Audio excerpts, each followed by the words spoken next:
কি ব্যাপার, ঢাকা শহরের রাস্তাঘাট কি ভুলে গেলাম নাকি? এই জায়গায় তো আইছিলাম, ভাইয়ের বাসা যে কোন দিকে এইটাই তো বুঝবার পারতাছি না। আরে ভাইয়া, আপনি আপনি এখানে কখন আসলেন? আরে ভাবি, আমি তো আসতে চাই নাই, মায় আমারে জোর করে পাঠাইলো।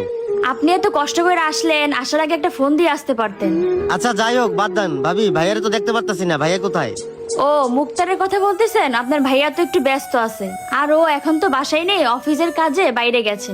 আর আপনি কি মনে করে হঠাৎ করে ঢাকা চলে আসলেন? আসলে ভাবি হয়েছে কি, বাড়িতে ছোট বোনের বিয়ে ঠিক হয়েছে, তো তাই মা পাঠাইছে ভাইয়ের কাছ থেকে কিছু টাকা নিয়ে যাইতে। ভাইয়া, বাড়িতে ছোট বোনের বিয়ে ঠিক হয়েছে, ভালো কথা। আর টাকা লাগবে, এত কষ্ট করে এখানে আসার দরকার ছিল কি? সেটা ফোনেই বলতে পারতেন, এত কষ্ট করে এখানে আসার দরকার ছিল কি? আর আমাকে বললে আমি তো টাকা পাঠিয়ে দিতে পারতাম। আচ্ছা আপনি দাঁড়ান, আমি আপনাকে কিছু টাকা দিতেছি। ভাইয়া এই নেন, এখানে 10,000 টাকা।